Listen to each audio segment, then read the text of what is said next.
Well, the title was not inaccurate. They did have a ghost.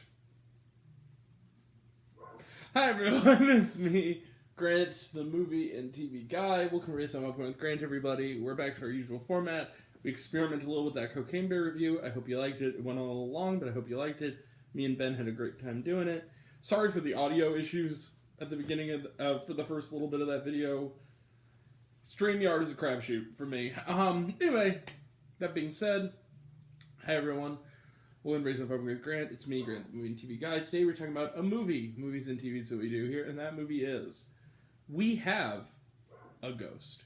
We Have a Ghost, puppy. We Have a Ghost is directed and written by Christopher Landon, whose previous work includes likes of Paranormal Activity, The Marked Ones, Scout's Guide to the Zombie Apocalypse, but you may know him best for his work on Happy Death Day and its sequel Happy Death Day 2U, and one of my favorite films of 2020, Freaky.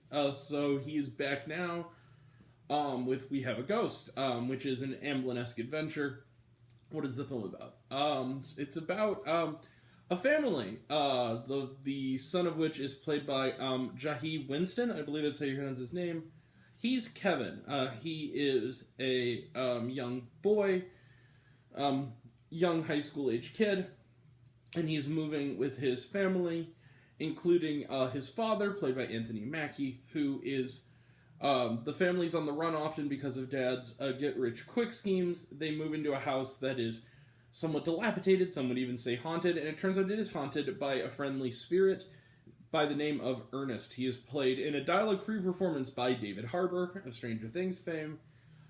Soon, Kevin's brother and father and eventually mother get in on this, and sensing a scheme, the father decides to take videos of Ernest and post them on YouTube, and quickly becomes a viral sensation. But with viral stardom comes people who want the ghost for themselves, including a sort of government, woman type played by Tig Notaro, in a very understated and I think quite good performance, as well as a certain mystery. How did Ernest die? What is his unfinished business? Can Kevin help his newfound ghoulish friend find his peace and maybe go off to the next plane? Let the adventure begin.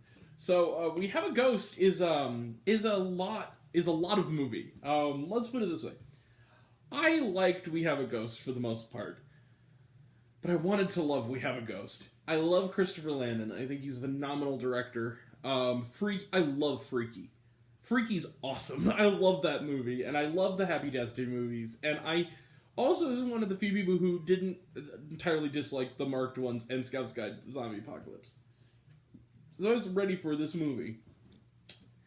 I think this might be the weakest film, though, from him. I enjoyed the film overall, but it has some big problems. First off, let's start with the positives. Anthony Mackie is always good. He's good here. Although his character is kind of intentionally unlikable for a lot of the movie. The dad's kind of an asshole, and you don't really know why he's such an asshole. Like, it goes beyond just being the unattentive dad. Like, he straight up is kind of a dick in this movie. I thought that Jai Winston, our young lead, was quite good. I liked his friend / love interest Joy a lot. Tig Notaro is quite good in the movie. Jennifer Coolidge has a fun little cameo as sort of a reality TV psychic huckster who has sort of a close encounter with Ernest the Ghost. The best thing about this movie is David Harbour. David Harbour is one of those actors that I don't think he's capable of being bad in anything. He's been in stuff that have been beneath him, but he's always good. Between this and Violent Night and Black Widow and Stranger Things, the guy has it. This is a movie star. This guy is phenomenal, and he does so much with no dialogue. He says one thing, Junebug. That is other than making moaning noises, that is all he does in this movie. But he still emotes a lot. And that, I think, is what makes this movie work, is the Ernest character. Now, the biggest issue with this film. First off, it's just too damn long. This movie is 2 hours and 7 minutes long. It does not need to be that long. This movie could easily have shaved a good 37 minutes off of its 90 minutes. This movie needed to be. It's based on a short story. It could have easily been shorter. And it drags, and a lot of the times it does spin its wheels to keep the length going in a way that I think is totally unnecessary. Freaky was an hour and a half. It moved. It was quick. This did not need to be this long. And then secondly, who is this movie for? Because here's the thing. The movie's PG-13. It's on Netflix as a family movie. It's not quite the adult horror comedy stuff that he usually does. It's a little more lighthearted than the likes of Happy Death Day and Freaky, at least in the actual impact of the stuff that happens in the movie. It's not as violent. It's not as quite as off-color as those movies. But yet, it's too off-color for little kids. There's not just in, what happens to the ghost and how, basically, what we find out about his backstory, but also in the sense of, there's a lot of kind of crass humor and language in this movie. And I don't have a problem with that. But let's say you're a parent and you watch this with your 7-year-old because you're like, oh, we have a ghost. Oh, this looks like a Spielberg thing. There's a lot of content in this. They curse a lot. And there's, a lot of, vulgar humor that's there in this movie that's, I think, supposed to be for kids, which is weird. There's straight up, reference to people dry humping, and there's, a joke about how the video's gonna get a character laid, and, all this stuff, and, and I don't necessarily have a problem with that. I'm not an old scolder or anything, but it is sort of who is this movie for? Because the thing is that it ends up in this tonal middle ground where it's kind of a little too mature for little kids, but it's also a little too slapdash and knockabout for adults. So who is this for?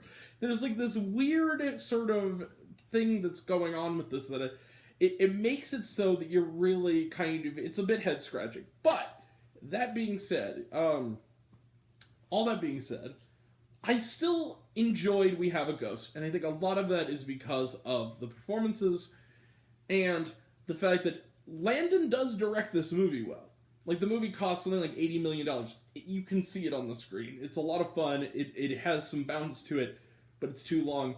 It doesn't know who its audience is, and ultimately, it doesn't fully come together. But I did enjoy the film. But I do kind of want... I think Luke Ponto, my buddy Luke Ponto, said it best. Just... Can we do Happy Death Day 3 next? Please. Christopher Landon, yeah. Alright. That being said, though, I think I would give this, a matinee. So, that's what I'm going to give it. I'm maybe being a little bit generous. It's really more of a 2.5-star movie, but I'm going to go...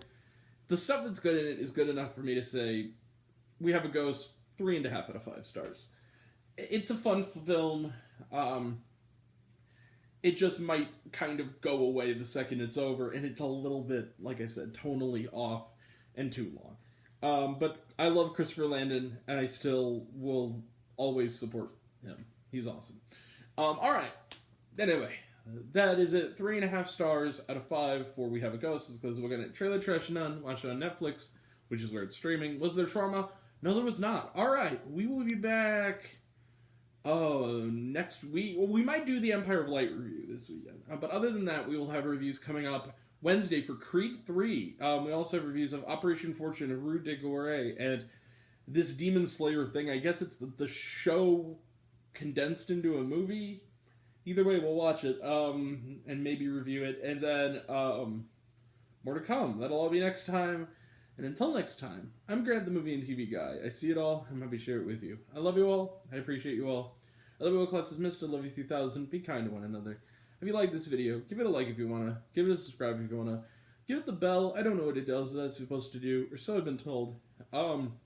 Leave a comment, even if it's a Grant, I like waffles. It really helps out. If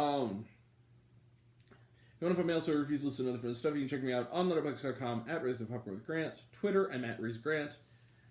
Check me out on Facebook, Raising Popcorn with Grant. Serialized, all one word, all lowercase, Raised on Popcorn. Check out my podcast, Raising Popcorn with Grant, the podcast on Spotify and Anchor. Some of you already have, but even if you haven't, take care of yourself, take care of your mental health. It's incredibly important. And I want to know down below, what did you think of We Have a Ghost? Did you like the movie? Hate the movie? Think my opinion's good? Think I'm full of shit? Comment below, let me know. And until we meet again, we were all raised on popcorn. Make mine with extra butter. Catch you guys next time. Take care, everyone. Bye.